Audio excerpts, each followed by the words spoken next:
So you want to have a better understanding on how the silver market works? Well, you've come to the right place as we explore.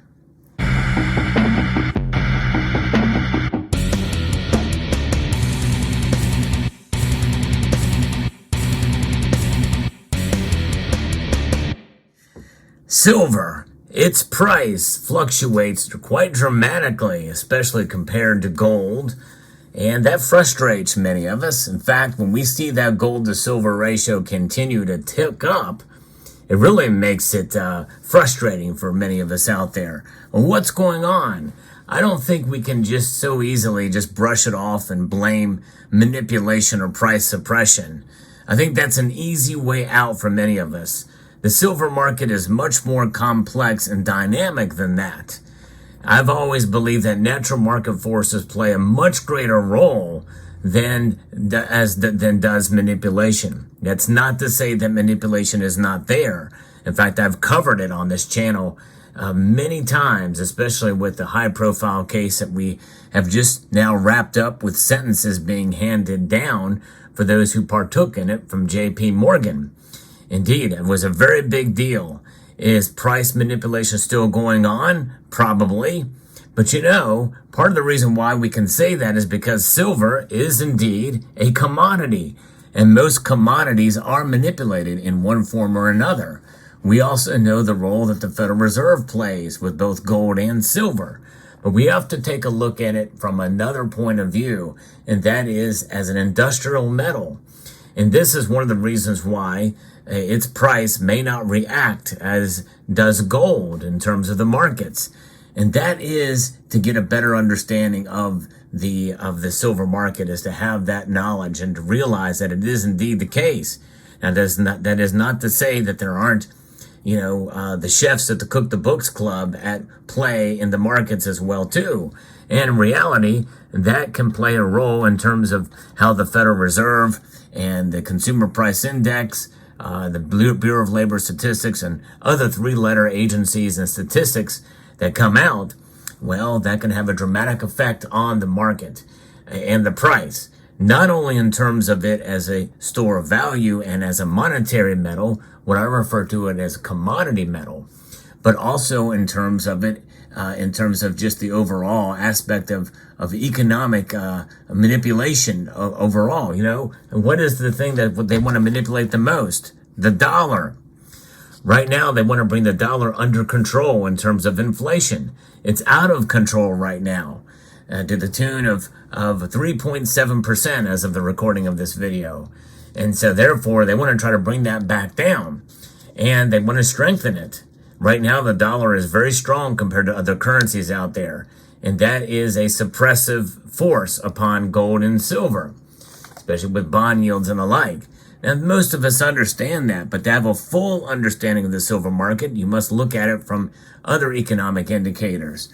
And what is the one metal that you should watch to have a better understanding of that? Well, it's going to be copper. That's right. Copper is the metal that we need to kind of pay attention to more often than I think any other metal, including gold, as to what could drive silver's price and have a better understanding of the silver market. I'm going to be referencing a piece here from mining.com that compares the two, and with copper's price now pulling far back behind $4 a pound, as many people feel that watch copper to see where silver's going to go, and the price of silver may drop as we head into a recession, because the lack of demand for silver means that there will not be pressure on this price like as will be the case for gold, at least at the beginning of the next recession when it comes. And that is something that most people find hard to swallow in that case, because many of us feel that silver should be reacting like gold does in these times. But we've seen historically that has not been the case. And even though now there are other factors and indicators that very well could move against that, especially inflation, what could be stagflation, recessionary environments, well, many people may turn to the safety of gold because they don't trust the dollar. And could that off end or rub off onto silver? It very well could. That's something we should keep in mind. That dynamic, that nuance is something that is quite possible this time around. But although that would be the exception to the rule. So let's see.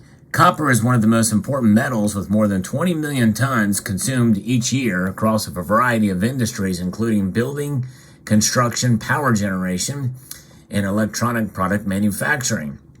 Now, in recent years, the global transition towards clean energy has stretched the need for the metal even more. More copper will be required to feed our renewable energy infrastructure, such as photovoltaic cells used for solar power and wind turbines. Now, notice I didn't mention silver yet here. Silver is definitely going to be needed that as well, too, which is another reason why we should watch copper. It's a key component in transportation, and with increasing emphasis on electrification, demand is only going to increase. Silver, like gold, is a precious metal that offers investors protection during times of economic and political uncertainty. We don't see that so much with copper. So that is kind of the disconnect between the two metals, but it is a thin disconnect. Much of silver's value is derived from its industrial demand. In fact, this article mentions about 60% of silver, but I'd say it's closer to 50%, but even as such, it's definitely half, if not a little bit more than that, for industrial applications. And that only leaves about 45 or so percent for investing purposes. And really, I don't like that word investing, but it's the overall branch of people that buy the metal to protect as a hedge or as an alternative form of investment. As the metal with the highest electrical and thermal conductivity, silver is ideally suited for solar panels. About 100 million ounces of silver are consumed per year for this purpose alone. Battery electric vehicles contain up to twice as much silver as internal combustion engine powered vehicles. A 2021 Silver Institute report says the auto sector's demand for silver will rise to 88 million ounces in 5 years as the transition from traditional cars and trucks to EVs accelerates. Other estimates that by 2040, electric vehicles demand could be take up nearly half of the annual silver supply. Now, I am starting to question some of these statistics. Keep in mind the Silver Institute is a biased organization, just like the World Council is. You know, they are essentially a lobby group for silver. Notwithstanding, electric power vehicles are now starting to be seen as not as efficient and not as environmentally friendly as one had expected. In fact, many electric vehicle manufacturers are actually losing money producing them, and they're just not up to snuff. In other words, especially if you live up north, people are realizing that these things are just not very good. It is a pain to have to charge your battery unless you can do it at home overnight. But if you use your car over the course of a day and you need to fuel up outside of your home or recharge outside of your home, it takes a lot of time. It takes a lot of time to do that. And it's not as convenient as just rolling up to a gas station. If you can find electric charging stations, they're becoming more commonplace. Infrastructure's there. Electric vehicles are very expensive. They're starting to come down somewhat, but companies are losing money producing them. And I think more and more people are now starting to see that this fad is starting to kind of fade away a little bit. I don't think that demand for EVs is going to increase unless there's some breakthrough technology we've not heard of yet, which I doubt that's coming anytime soon either. Despite being widely used in many industrial applications, copper and silver are often skipped over in discussions of metals needed for the green economy. And we know that the rare earths like lithium, graphite, cobalt, and nickel, they're kind of hogging the limelight. Ahead of the Herd explains why the red and the white metal deserve much more credit as decarbonization electrification metals mainstays, and why they are among the top tier investable metals. But let's take out the green energy revolution. Copper is needed for everything, and silver is needed for everything that is electric. There's no question about it. And that is only going to continue, at least at some level.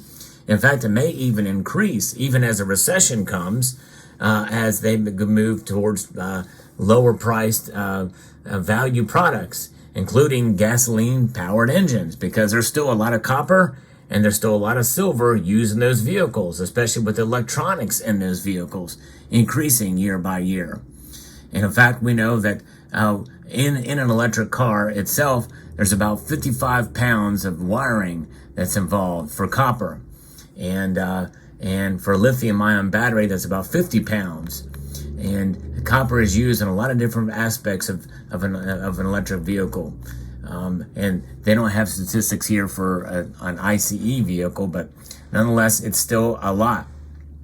And a global copper supply and demand is something that is going to be increasing. And looking through different scenarios of where copper is going to go, it's going to only increase from here. And silver is mined as a byproduct of copper. So that means that as demand for copper increases, demand for silver will increase, and silver supply will probably increase to catch it, at least to some degree. Copper is the metal of electrification, and electrification is much of what the energy transition is all about. But even in the current scenario with technology, copper is going to be needed.